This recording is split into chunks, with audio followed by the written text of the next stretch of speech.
നമ്മുടെ ജാസ്മിൻ അപ്സരയെ തല്ലി എന്നുള്ള ഒരു വാർത്ത വരുന്നുണ്ട്. മിക്കവാറും യൂട്യൂബ് ചാനലുകളൊക്കെ വാർത്ത ഇട്ടിട്ടുണ്ട്. അത് ഇന്ന് നടന്ന സംഭവമായിട്ടാണ് പറയുന്നത്. ഇന്ന് നടന്നതെങ്കിൽ നാളെ മാത്രമേ നമുക്ക് ലൈവിൽ കാണാൻ പറ്റത്തുള്ളൂ.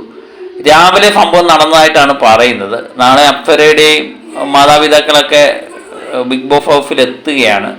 ഒരു ടാസ്കിന് മുന്നോടിയായിട്ട് നടന്ന ഒരു പ്രകടനമാണ്. അത് അങ്ങോട്ടും ഇങ്ങോട്ടും അടിയിൽ കലാശിച്ചു എന്ന് തന്നെയാണ് പറയുന്നത്. അത് അടി എന്തായാലും ജാസ്മിനല്ലേ പ്രതിയില്ലേ? ജാസ്മിൻ പ്രതിയാകുമ്പോൾ അത് എങ്ങനെയായിരിക്കും ബിഗ് ബോസ് കൈകാര്യം ചെയ്യുന്നതെന്ന് ഏകദേശം നമുക്ക് ഊഹമുണ്ട് അല്ലേ? പ്രൊമോ ഇന്നത്തെ ഒരാഴ്ചത്തെ പ്രൊമോ ഒരുപക്ഷെ അത് തന്നെ ആയിരിക്കാം. ഈ അപ്സരയും ജാസ്മിനും തമ്മിൽ കുറച്ച് ദിവസമായിട്ട് ഇങ്ങനെ വളരെ സ്നേഹത്തിൽ പോകുന്ന ഒരു ബന്ധമായിരുന്നു.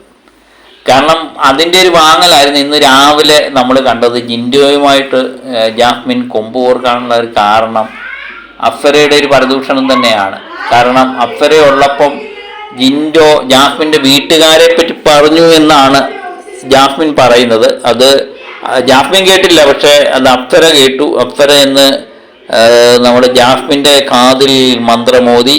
അത് ചോദിക്കാനാണ് ഇന്ന് രാവിലെ ജാസ്മിൻ വന്നത്. പിന്നെ ജാസ്മിനെ സംബന്ധിച്ച് കണ്ടന്റ് ഒന്നും ഇല്ലാത്തത് ജാസ്മിൻ ആകെപ്പാടെ ഒരു വിഷമമുണ്ട്. ഗബ്രി പോയതിനു ശേഷം കണ്ടന്റ് ഇല്ല, താൻ സ്ക്രീൻ സ്പേസ് എടുക്കുന്നില്ല എന്നൊക്കെയുള്ളൊരു ധാരണ പൊതുവെ ജാസ്മിനുണ്ട്. അതുകൊണ്ട് രാവിലെ ഒരടി വൈകിട്ടൊരടി എന്നുള്ള രീതിയിൽ തന്നെ ജാസ്മിന് പോകാനുള്ള സാധ്യതയുണ്ട്. അതുപോലെ തന്നെ എല്ലാവരുടെ ഫാമിലി വരുന്നു, കണ്ടന്റ് എല്ലാം ഓരോരുത്തർ കൊണ്ടുപോകുന്നു, എനിക്കൊന്നും ഇല്ല എന്നുള്ളൊരു ധാരണ ജാസ്മിനുണ്ട് എന്ന് തോന്നുന്നു. ജാസ്മിൻ്റെ പ്രകടനവും വളരെ മെച്ചപ്പെടുന്നുമില്ല.